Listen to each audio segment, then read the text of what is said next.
Nagpunta kami sa Morrison's Daily for today's mini vlog at syempre bumili ako ng nido at bumili pa ako ng Mang Tomas kasi mahirap naman talagang humanap niyan dito. Ayan, dalawa na yung binili ko.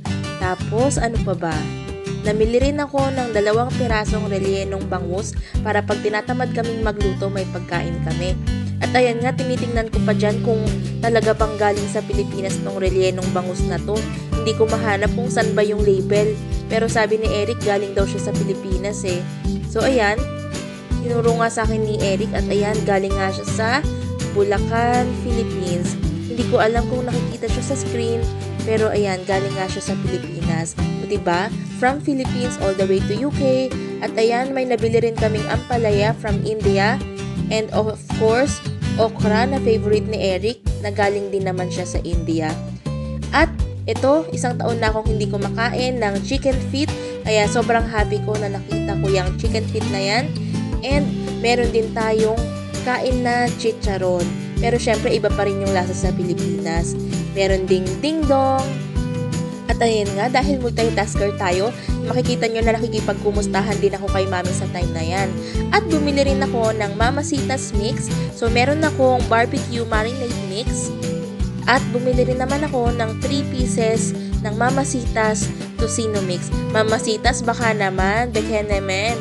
At syempre, hindi rin mawawala ang ating pang-agahan.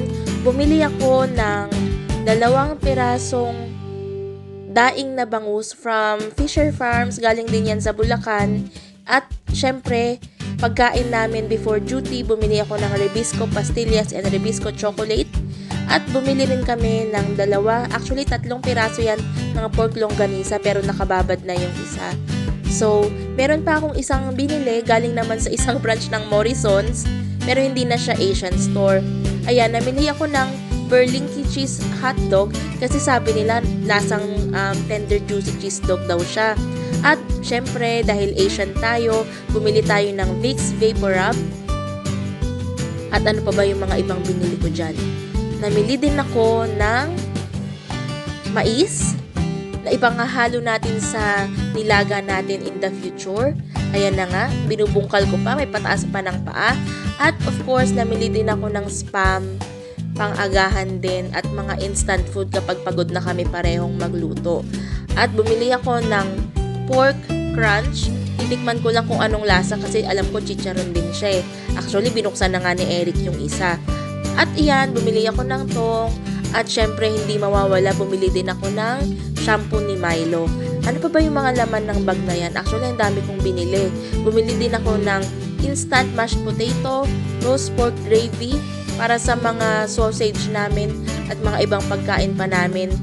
Bumili din ako ng sardinas na lasang ligo, pwedeng haluan ng pechay tsaka ng miswa.